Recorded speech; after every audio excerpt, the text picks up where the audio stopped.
Assalamualaikum warahmatullahi wabarakatuh. Salam sejahtera bagi kita semua. Om Swastiastu, Namo Buddhaya, salam kebajikan. Alhamdulillahirabbil alamin. Puji syukur kita diberi kesempatan lagi untuk bertemu di forum IG Live ini dengan tajuk utama Self Inquiry and Philosophy. Dari situ kita bisa tahu bahwa di sini kita meskipun dengan bentuk obrolan santai yang bisa ditemani kopi, teh, terserah, atau mungkin keripik ya. Tapi yang dibahas itu adalah hal-hal yang fundamental, esensial untuk kehidupan. Tapi lebih penting lagi di sini adalah bukan hanya topik yang dibahas, tapi lensa yang melaluinya kita memandang topik tersebut. Jadi ada objek, ada subjeknya. Kita pakai dua, yaitu filsafat dan self-inquiry. Filsafat, seperti yang telah diulang berkali-kali, singkatnya adalah upaya untuk mengenal realitas sebagaimana adanya. Ini sangat berhubungan dengan topik ini nanti nih. Sangat diperlukan sebuah sikap filosofis. Sementara self-inquiry mengenal subjek sebagaimana adanya gitu mungkin ya. Kalau filsafat itu tentang objeknya, maka self-inquiry adalah tentang subjeknya. Ketika kita menganggap sesuatu sebagai masalah, kita nggak fokus ke masalahnya, sebagaimana sudah diformulasikan, tapi kita bertanya tentang mengapa aku memformulasikannya seperti itu, atau apa yang ada di dalam diriku sehingga aku melihat itu sebagai masalah pada mulanya. Gitu. Jadi kembali kepada diri. Bentuk self-critical mungkin, tapi itu paling dasar lah ya. Self-inquiry lebih dari sekedar itu. Dia bertanya ketika kita sedih, kita kalau sudah tajam self-inquiry-nya, kita bertanya, siapa sih sebenarnya yang sedih? Gitu. Mengapa aku sedih? Apakah karena aku pakai lensa tertentu melihat masalah itu gitu ya. Oke. Di sini ada Bang Dami. Halo, tes dulu ya. Cek. Halo, Bang Arif. Suaraku Suaranya aman oke? Ya? Oke ya. Aman. Nah, oke. Sama ya, suara saya juga aman ya. Ya. Oke. Teman-teman, kita akan membahas tentang kepalsuan atau fakeness atau fakery. Kenapa ini diangkat tema ini? Karena sebenarnya berawal dari pengamatan sederhana atas keadaan kita sekarang ya. Kita itu sangat peka terhadap fakeness, kepura-puraan, pencitraan mungkin gitu, manipulasi gitu. Dan kita sudah otomatis kalau misalnya ada yang disajikan pada kita, baik itu mungkin kalau di media sosial fake news ya, hoax gitu, kita langsung setiap ada berita, bentar dulu nih, gitu kan. Apalagi seperti yang ya para ahli dalam berfilsafat, dalam teori kultural, sosial menyebutnya sebagai zaman post-truth gitu. Kita kebenaran itu sudah tidak penting, yang penting adalah apa yang menampil, bagaimana peristiwa atau realitas itu dipanggungkan. Ya udah, kita fokus ke situ. Gak ada kebenaran di balik itu atau kebenaran apapun itu, bahkan menuai status sebagai mitos gitu. Ada yang nyebutnya bukan post-truth tapi post-reality. Gak penting lagi realitasnya kayak apa sih? Ya apa yang menampil ke gue, ya itu yang benar. Ada yang nyebut post-factuality. Jadi kita itu gak fokus lagi kepada faktanya apa faktanya. Tapi justru malah di zaman yang disebut post-factuality ini, kita malah berupaya ingin fakta gitu kan. Yang diharapkan dapat direfleksikan oleh data gitu kan. Kita cari kebenaran gitu. Nah, ini sangat subur di berbagai medan, terutama politik, media sosial. Kita sudah melewatinya kan. Dan sampai sekarang masih berjalan tampaknya. Tapi kalau aku sebagai anak muda sendiri, yakni generasi Y dan Z ya, mereka ini juga, apalagi mereka sangat kuat kapabilitasnya untuk menerka apakah ini fake gitu. Jadi antenanya itu kuat, sensornya itu kuat, ini fake nih. Karena mereka sering mengalami fake friend, baik di depan, jahat di belakang, menusuk dari belakang gitu loh. Atau fake relationship, atau fake smile gitu. Banyak sekali istilah fake. Jadi kita berada di zaman di mana kita mulai curiga terhadap realitas, jangan-jangan ini fake gitu. Jangan-jangan ini palsu.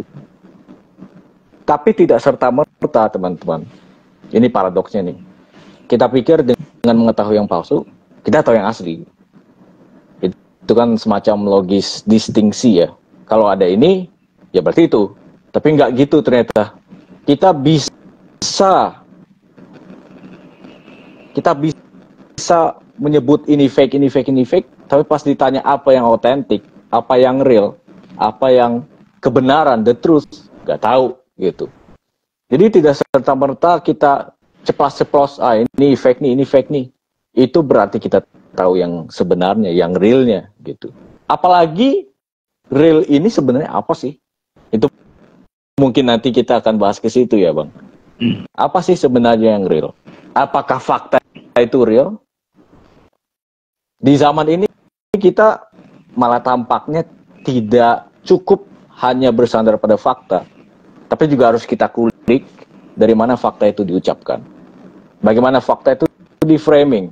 Fakta yang sama ketika dipersepsi oleh lensa yang berbeda, konklusinya beda. Tahun 1930-an ada Nazi, ada Sosial Demokrat. Mereka tahu Jerman itu lagi ambruk. Tapi konklusi itu fakta mereka anggap. Terus konklusinya itu berubah, beda gitu. Tergantung posisi. Jadi gitu ya.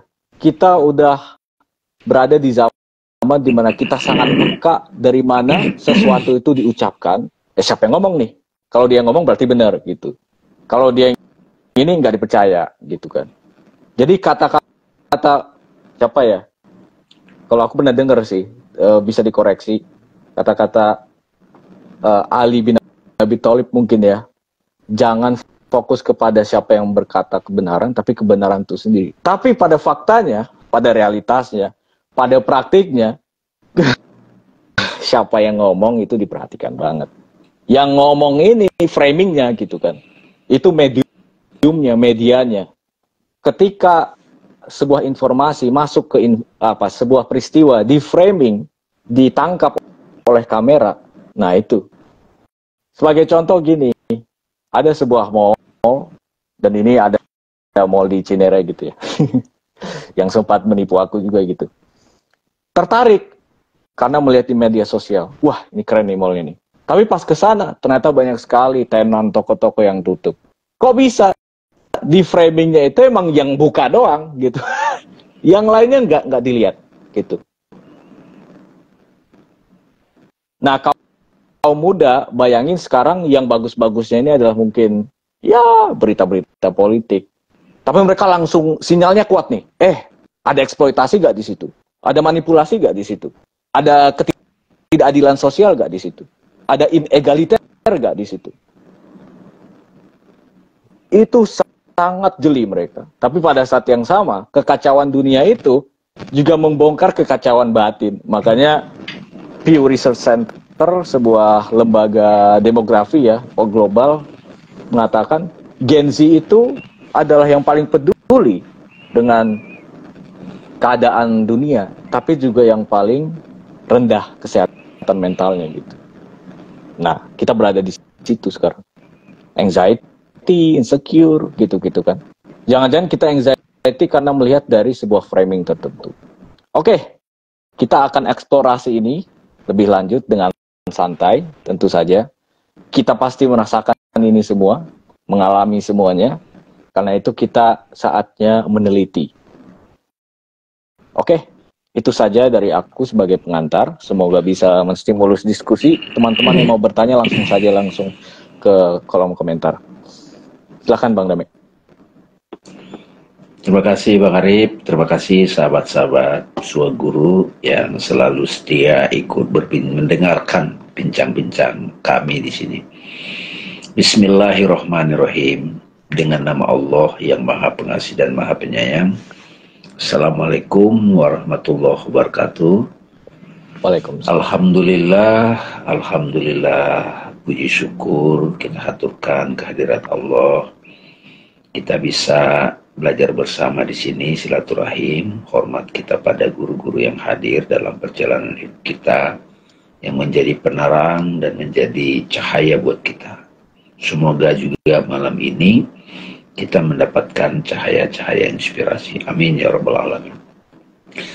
Tema kita kali ini adalah tentang kepalsuan. Jadi kepalsuan berarti ada yang asli, palsu gitu. Sekali lagi ini cara kerja akal kan selalu mudah memahami segala sesuatu bila ada opositnya gitu, Bang Arif. Ya. Jadi ada opositnya, ada gelap, ada terang gitu. Tapi kadang nggak diteliti juga sebetulnya dualitas itu asalnya dari mana gitu. Ya, jadi teringat nih teman-teman, buku yang saya kagumi dari guru saya yang saya hormati yaitu Profesor Said Nasr. Beliau menulis buku, menurut beliau itu buku terakhirnya, itu judulnya The Garden of Truth gitu. Iya. Taman Kebenaran gitu. Jadi taman kebenaran itu adalah terminologi atau istilah yang menggambarkan surga, paradise gitu. Sementara kan surga yang kita dengar atau kita dengarkan ceritanya atau kita persepsi sebagai sebuah tempat yang indah atau balasan bagi orang-orang yang berbuat baik, kita masing-masing punya interpretasi gitu. Tapi di situ beliau mengungkapkan pentingnya pengalaman metafisika gitu. Jadi kalau ada historis, ada sejarah kan, kita kan sekarang kan ada jejak digitalnya gitu kan. Kita sekarang terbiasa tuh 10 tahun yang lalu dia ngomong A salah, 10 tahun kemudian A benar gitu kan. Bahkan hitungannya bulan sekarang, kita udah terbiasa. Jadi yang benar yang mana? Diri dia yang lama, yang 10 tahun lalu, atau diri dia yang sekarang gitu. Akhirnya karena kita terlalu sering mendengar, menonton seperti itu, kita jadi menganggap itu kelaziman gitu. Ya, itulah dunia kita sekarang. Jadi di mana dong kebenarannya? Apakah kebenarannya fakta historis? Sementara historis itu juga siapa yang bikin cerita gitu kan? Fakta digital gitu ya. Jadi teman-teman sekalian, dikelilingi kita ini sekarang dikelilingi oleh, kalau dalam bahasa tasawuf itu disebut dengan appearance gitu.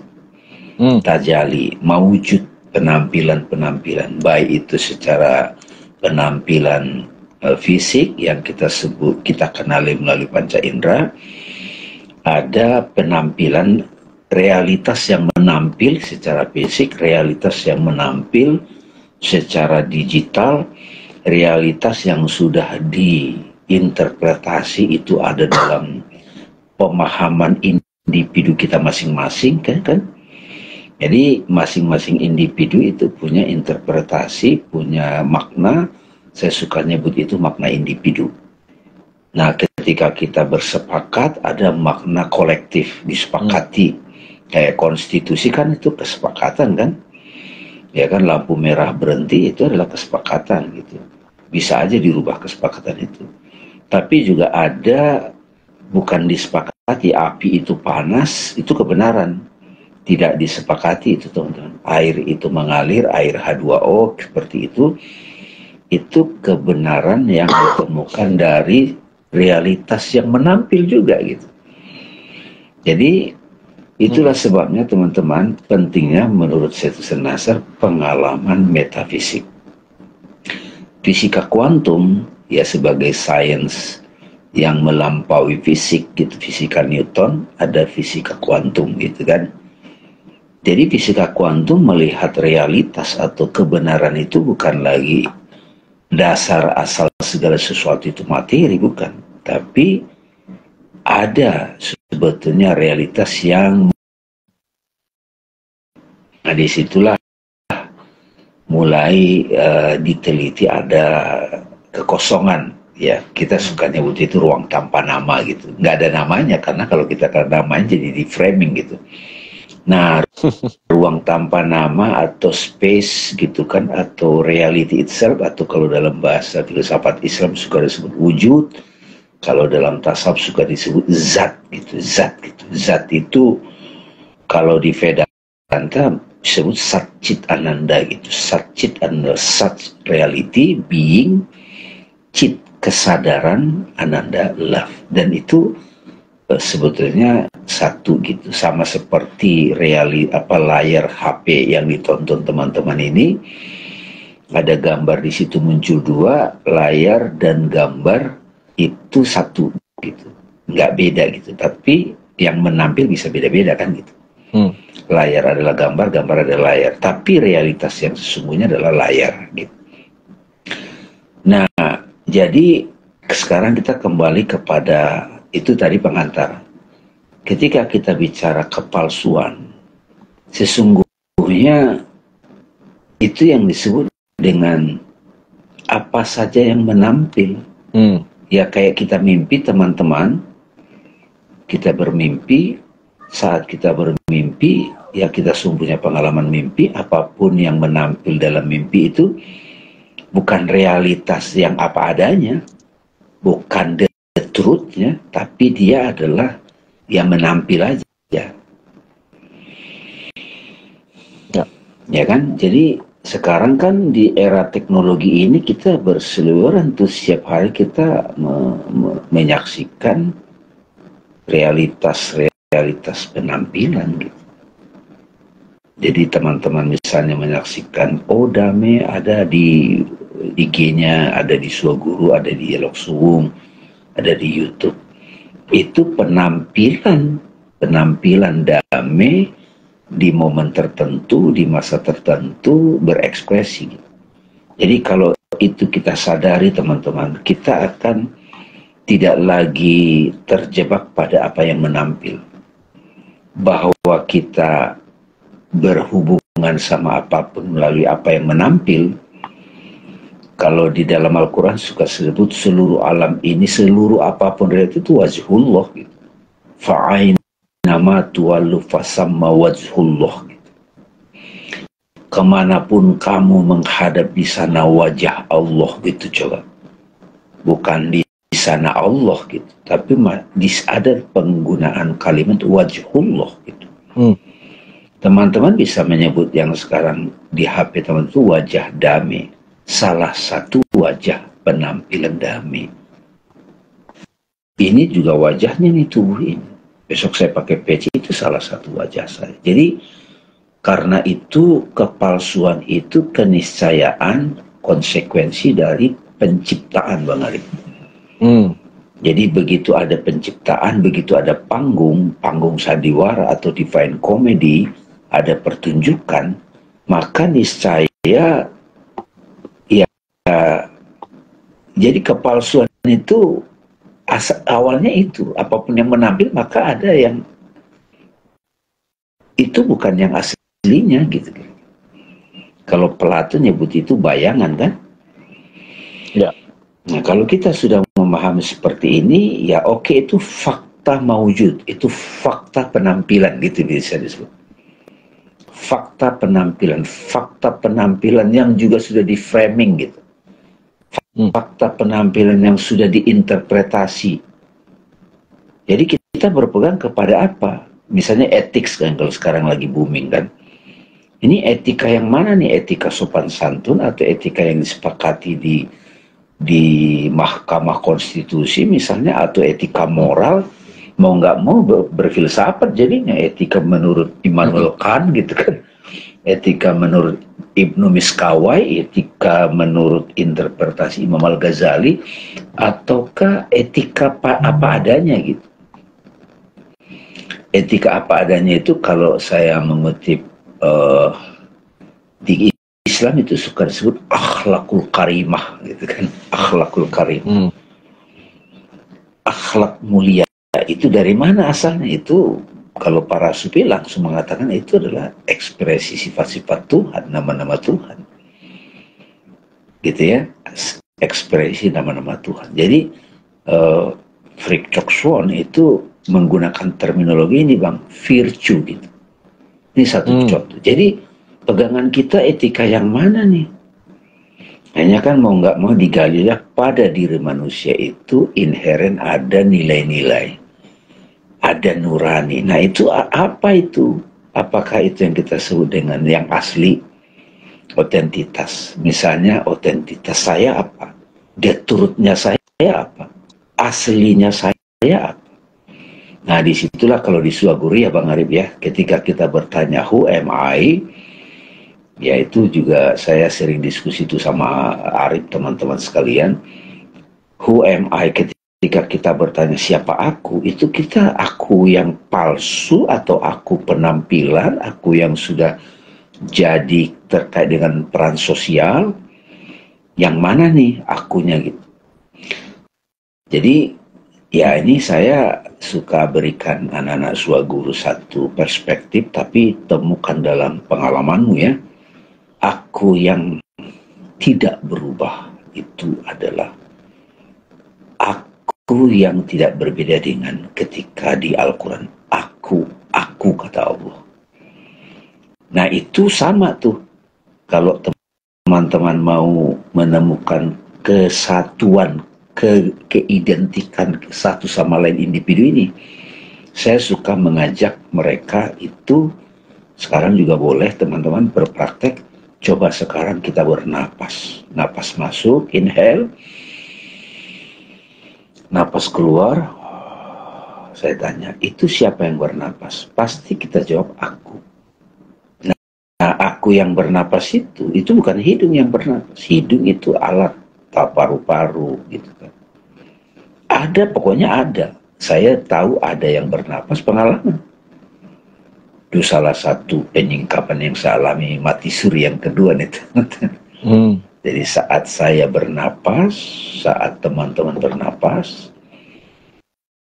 ini ada yang bernapas. Saya tanya, itu adalah ada jenis kelaminnya? Nggak ada. Ada usianya? Nggak ada. Ada sukunya? Nggak ada. Ada agamanya? Nggak ada. Jadi apa identitas aku yang bernapas ini?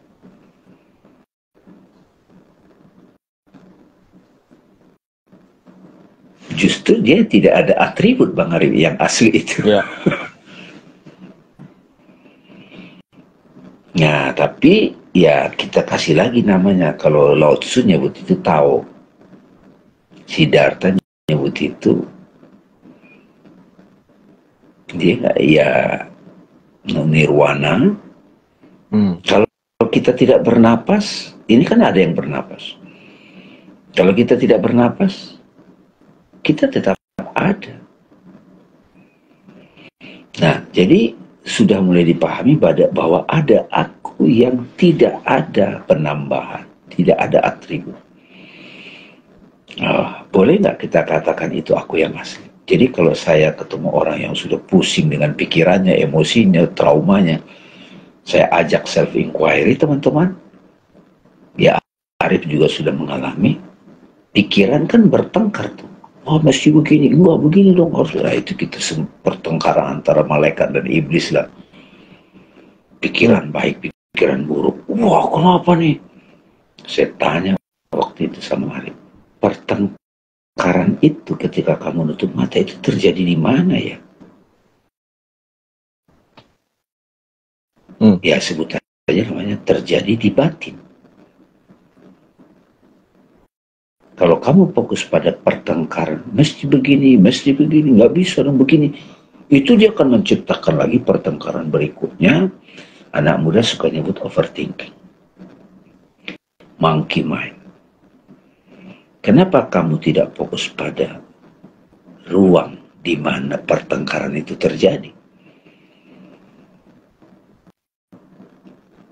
Nah, ketika perhatian kita berpindah dari apa yang menampil sebagai pikiran, sebagai imajinasi, sebagai memori, apapun. Ketika perhatiannya ke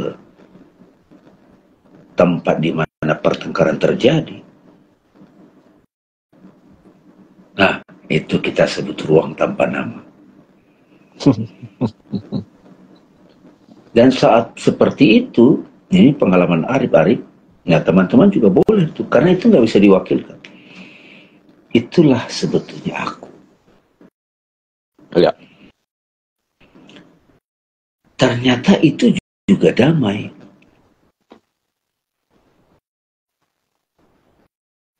Kita mau kasih dia nama apa? Awal boleh, akhir boleh. Itu tidak ada atas, tidak ada bawah, tidak ada di sana, tidak ada di sini, tidak ada masa lalu, tidak ada masa depan. Nah, itu the truth. Itu asli. Tapi itu siapa aku ya, aku asli. Kemudian aku itu mempartikular sebagai penampilan pertama khas. Itu kita sebut otentik. Aku yang otentik menampil, yang lebih konsisten gitu.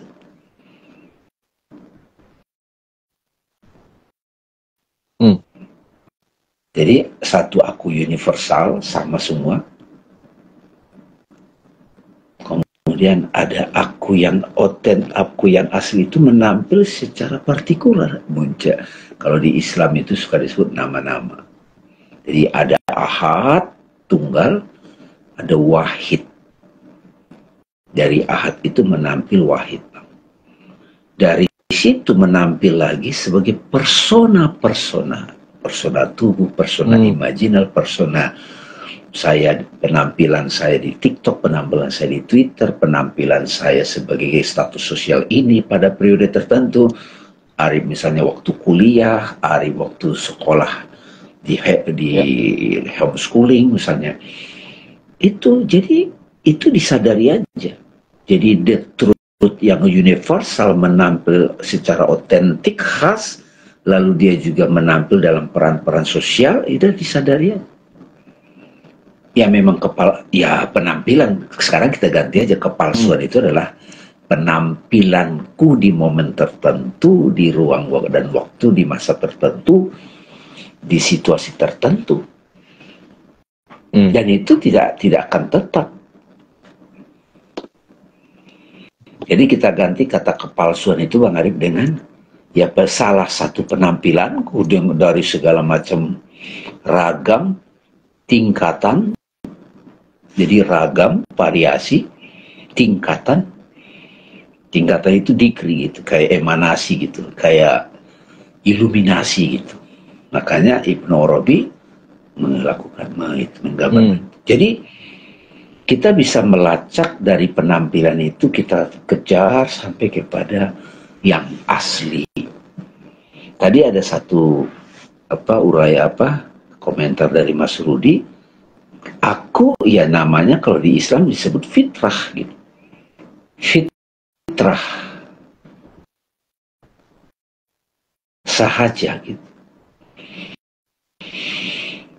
Jadi mudah-mudahan dari penelitian yang ya filosofi yang renyah, filosofi teras kalau istilah sekarang, yang kita aktualkan sehari-hari, terus kita tarik self inquiry-nya kan, mudah-mudahan kita tidak lagi terjebak pada rule of the game dari peraturan-peraturan itu. Jadi itu kita pahami sebagai permainan ataupun kesepakatan rule dalam panggung kehidupan, tapi ketika kita selesai dengan peran itu, ya kita kembali kepada panggung berikutnya dulu gitu. Tapi menjadi indah kan, akan sangat indah Bang Arif kalau kita dari sekarang sudah mulai, atau apa sih yang asli gitu. Kalau Rupert Spira suka menyebut diriku yang sejati, aku hakikat diriku, ternyata nggak berbeda dengan hakikat universe gitu. Aku dan Bapak satu gitu. Atma dan Brahma satu. Atma, Brahma satu.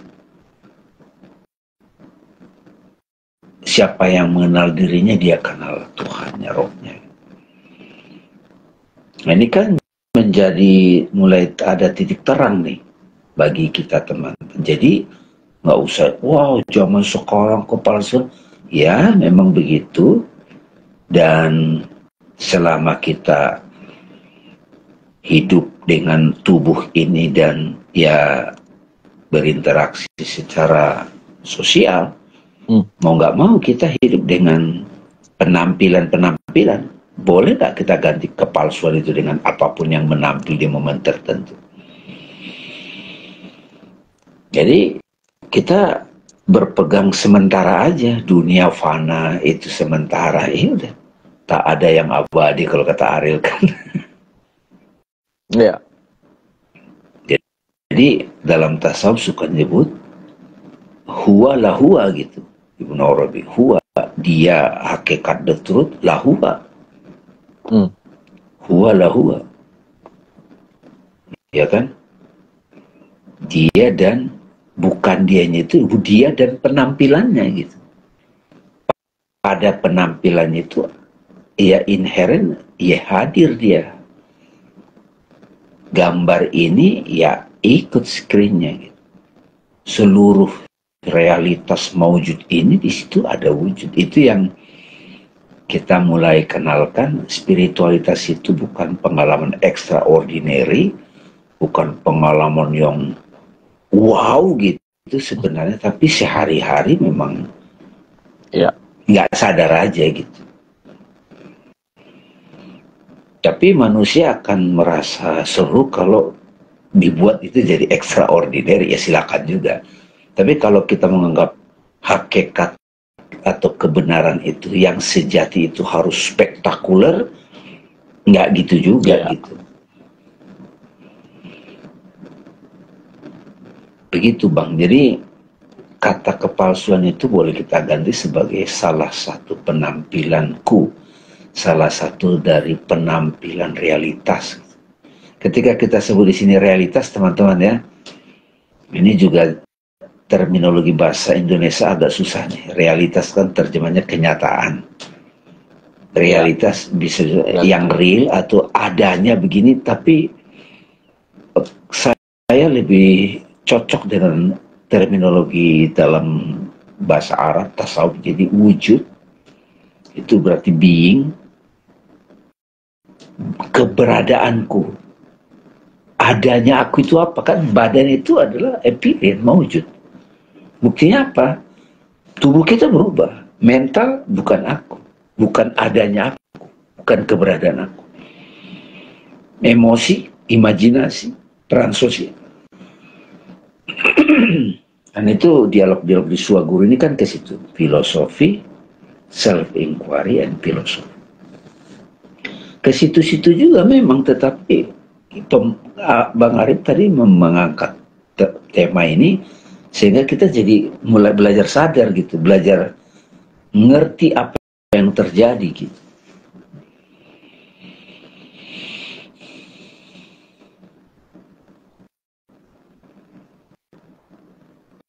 Nah ini apa kira-kira dampaknya, apa benefitnya, apa konsekuensinya kalau sudah kita menyadari. Kita hidup di, kalau Nabi kan nyebutnya, kalian hidup itu mimpi atau tertidur. Tidur lama, kalau kita kaitkan dengan reinkarnasi misalnya, berapa kali menampil gitu. Tapi kalau sudah sadar yang asli, maka jadi bisa kapanpun kembali kepada yang sejati.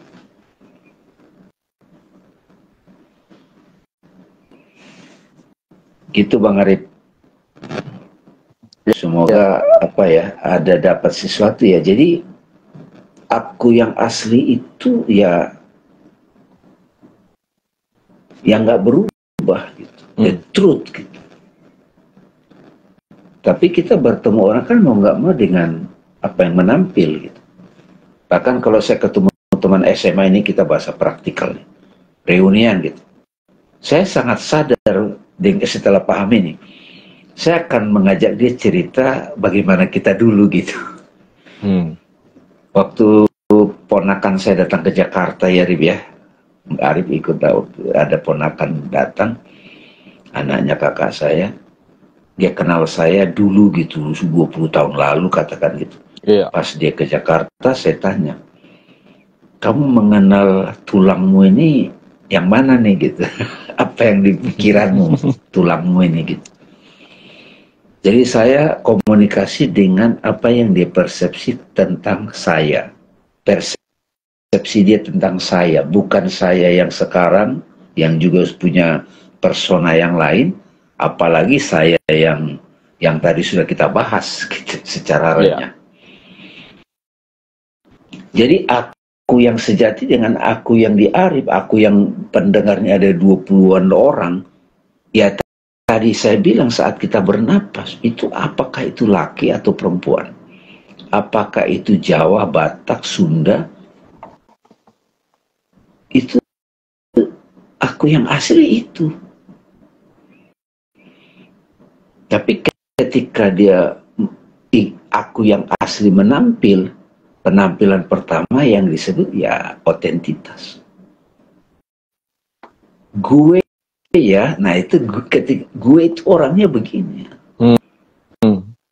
Kekhasannya Chrisye sebagai penyanyi dengan kekhasannya Iwan Fals, kekhasannya misalnya Once gitu, kekhasannya Ariel gitu, kekhasannya Mick Jagger gitu. Oh, ini suaranya Mick Jagger, ada kekhasan yang melekat sama dia. Ada yang otentik seperti Sidik Jari, teman-teman.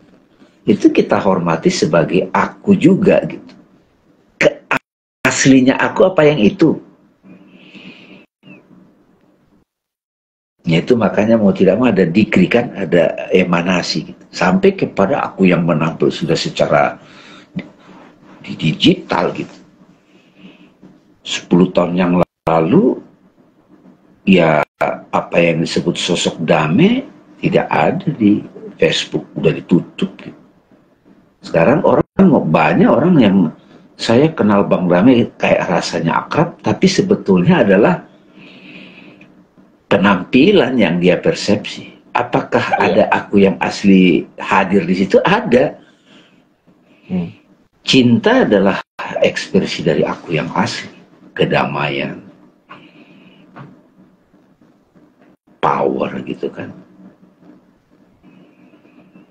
Gimana Bang? Ada ini nggak? Ada, ya ini kan bincang-bincang ya. Ada sesuatu yang mulai terbuka ya? Banyak. Terutama tadi ya, yang perlu ditekankan adalah ini langsung radikal nih. Jadi bukan kepalsuan dan yang asli, enggak. Bukan dualitas itu. Apapun yang menampil itu palsu gitulah. Bisa dibilang. Palsu relatif terhadap asli. Aslinya itu apa ya? Sang aku itu gitu kan. Dan ketika misalnya kita mengatakan, oh ini palsu, yang aslinya itu adalah seharusnya begini, tapi masih pada level peristiwa gitu Bang. Itu yang disebut fakta maksudnya kan? Enggak, faktanya begini. Faktanya adalah yang tercatat secara sejarah gitu. Tapi ada yang meluput nggak? Ya tergantung siapa yang nyatet gitu kan. Jadi fakta itu kayak udah nggak bisa lagi diakses. Terus yang realnya mana dong? Antara fakta dan yang dipalsukan, antara fakta dan yang hoax, itu masih pertengkaran di panggung, kalau aku suka nyebutnya gitu mungkin. Sementara the real yang dan kebenaran yang dimaksud sini adalah sang penyaksi. Gitu kan. Jadi apapun yang menampil sudah pasti palsu. Makanya huwalah huwa tadi ya disebutkan kan. Yang menampil itu dia, bukan dia juga. Dan aku akhirnya jadi teringat, kita pernah bahas tentang ego dan person gitu. Tadi Bang Dame ngasih contoh, orang lebih kenal Bang Dame-nya itu ya dari IG Live, dari Tiga Fakir, dari Zoom gitu kan. Tapi udah ngerasa akrab. Terus ada yang bilang, oh itu yang palsu, coba lihat yang asli, maksudnya ketemu langsung. Tapi tadi Bang Dame bilang, itu pun juga person gitu. Itu pun juga person. Apa yang yang diri kita sehari-hari itu juga person adalah topeng gitu kan. Kita nyebutnya personalitas pribadi. Persona dari kata Latin artinya topeng. Itu aja udah jelas gitu kan. Nah, tapi tadi lagi ya adalah ini. Ketika kita mengerang gitu kali. Aduh, ini zaman hancur, ini zaman dimana tuh tidak ada lagi kebenaran, semuanya fake gitu-gitu kan. Tapi kita pernah berbincang juga sebenarnya di IG Live Sovereign Korean Philosophy ini, terutama ketika membahas tentang perkembangan zaman dan teknologi gitu kan. Kita juga pernah ngobrol gitu ya Bang, tentang ini. Apa yang muncul saat ini itu sebenarnya sudah ada sejak dulu, tapi sekarang ini semakin jelas gitu kan. Masif. Semakin jelas dan masif kentara. Karena semakin jelas kita take for granted itu. Jadi nggak sadar. Itu kan paradoksnya ya. Karena dia di mana-mana, kita jadi nggak menganggap dia istimewa dan patut diperhatikan. Dia lewat aja. Karena udah biasa lewat gitu. Nah, terus juga ini. Bayangin. Sekarang kita semakin jeli terhadap ketemu temen nih secara fisik nih. Dia kayaknya fake deh. Dia kayaknya fake smile deh. Dia kayaknya cuman pura-pura deh gitu. Kita bisa punya awareness itu terhadap yang fisik karena kita sudah terbiasa di media sosial kayak begitu. Nah, sekarang bayangkan berapa tahun, 1000 tahun lalu di mana belum ada media sosial, ketemu langsung. Masih sama kan? Tapi gara-gara ada media sosial ini kita jadi melihat layer yang berbeda gitu, Bang. Ternyata bahkan pakai mata tanpa ada layar di sini, aku melihat tubuh orang itu secara langsung, juga imajinasi gitu. Itu pun juga image. Kalau image berarti juga fake, sebuah penampilan. Jadi nggak ada yang baru di internet gitu ya. Kalau nggak salah Kang Abu kita pernah berbincang juga dengan Kang Abu di sini. Justru internet itu malah mengungkapkan semuanya. Segalanya itu terungkap tanpa ada rahasia. Tapi karena itu orang jadi bingung. Gitu kan? Paradoksnya gitu. Ketika berseliweran di mana-mana, bahkan yang berkontradiksi pun juga ada di situ. Akhirnya kita bingung nih. Mau pilih yang mana gitu. Terus satu lagi adalah ini. Istilah yang sangat sering digunakan oleh kaum muda ya, namanya gaslighting. Itu intinya sih sebenarnya menipu, manipulasi gitu. Jadi kita meyakinkan seseorang akan sesuatu yang sebenarnya nggak begitu. Bahkan bisa mempengaruhi mental health-nya si target kita itu gitu. Misalnya pada saat ini ya, seorang sahabat belakangan ini dia bercerita curhat bahwa ibunya baru saja ditipu gitu kan 85 juta gitu hilang. Nah itu terjadi gaslighting pada saat ditipu itu. Iya, tapi yang nipu itu memframe dirinya sebagai teman lama. Jadi kasihan mau bantu. Nah gitu. Fake-nya di situ ternyata. Tapi temanku ini sebagai Gen Z peka betul. Wah, ini bisa fake deh. Gitu. Nah, gaslighting itu kan gaslight, lampu gas, lentera kan. Itu seakan-akan gini, kita nggak bisa melihatnya secara jernih, secara bening, karena lampunya redam, lampunya remang-remang. Dan bisa dibilang karenanya Adi Sangkara udah bilang begini gitu ya, sejak dua abad lalu gitu Bang. Ya kan, itu sebuah kisah yang sangat terkenal, itu diceritakan di dalam kamar gelap ada tali, kita pegang tali itu kita pikir ular karena gelap gitu kan. Nah, gaslighting atau hoax itu adalah itu ular membisikkan di telinga kita gitu kan. Akhirnya makin takut. Nah, gimana cara nyalain lampunya gitu kan. Itu sih. Ya.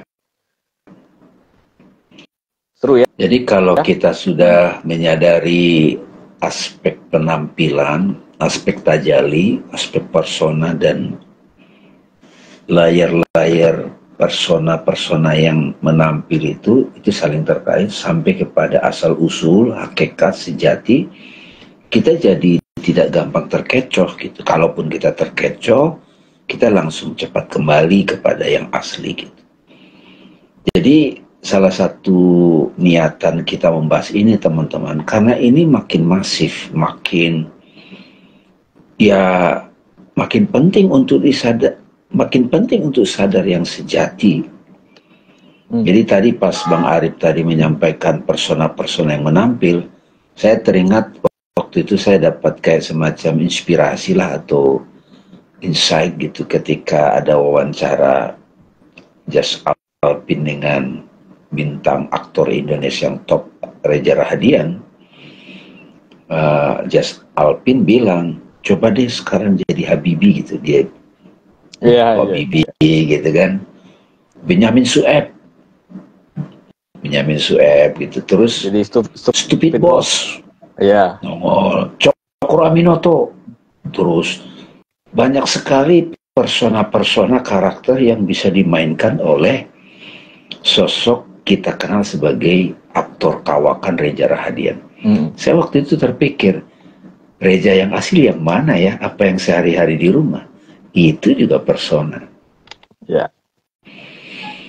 Nah, kayak Robin Williams kan itu ketika dia main sebagai Patch Adam gitu kan, banyak banget dia punya peran gitu kan.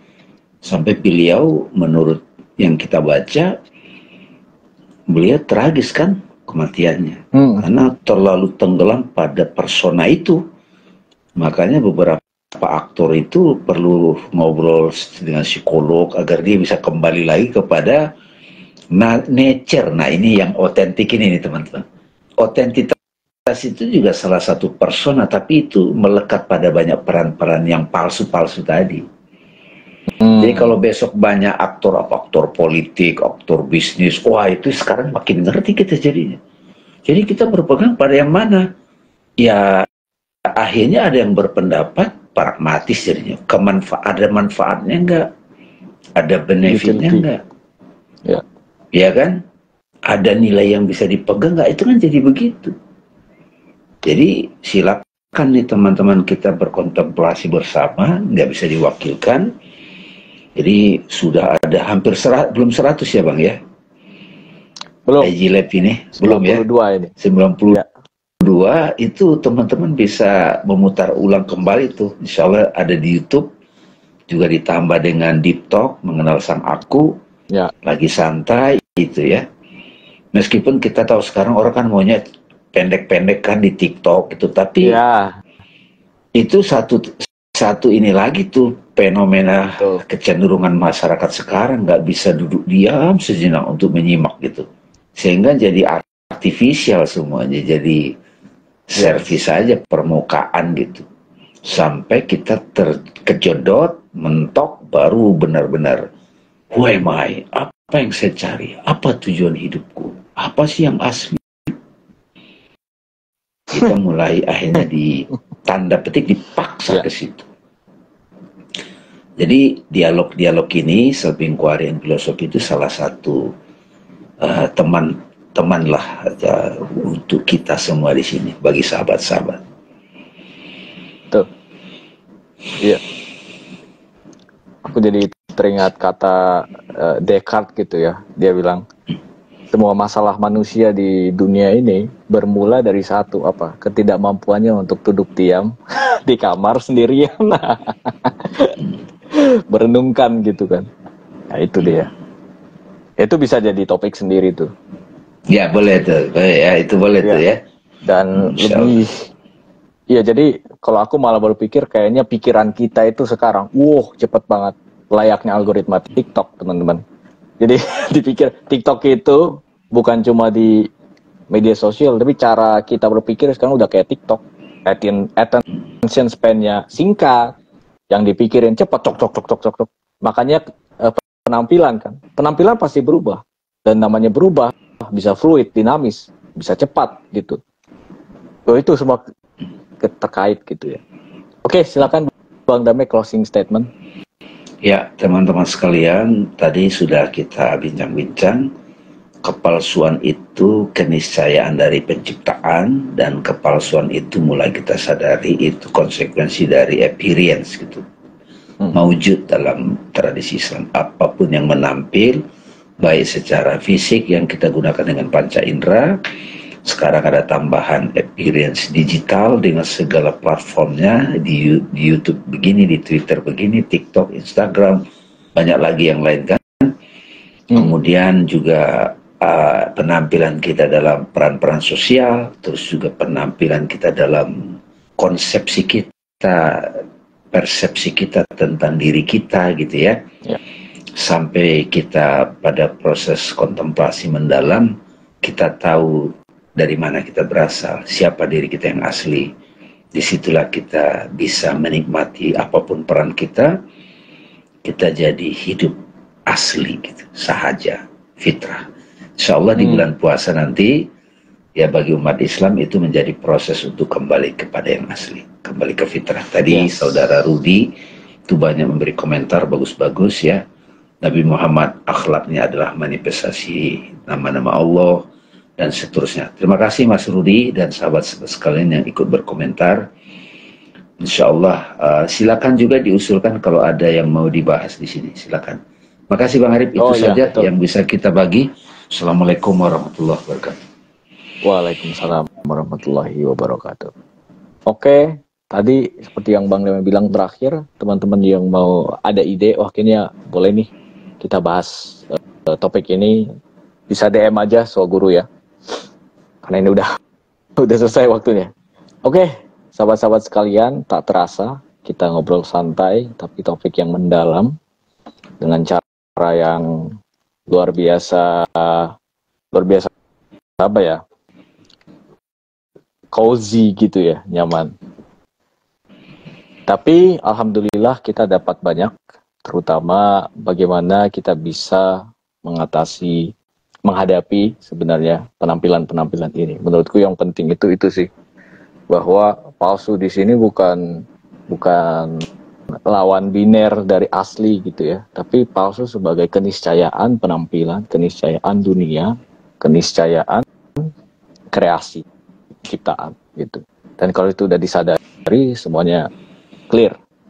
Oke teman-teman, kalau sudah sadar ini maka all is well. Aku pamit undur diri, sampai jumpa kita di pertemuan berikutnya. Assalamualaikum warahmatullahi wabarakatuh. Thank you.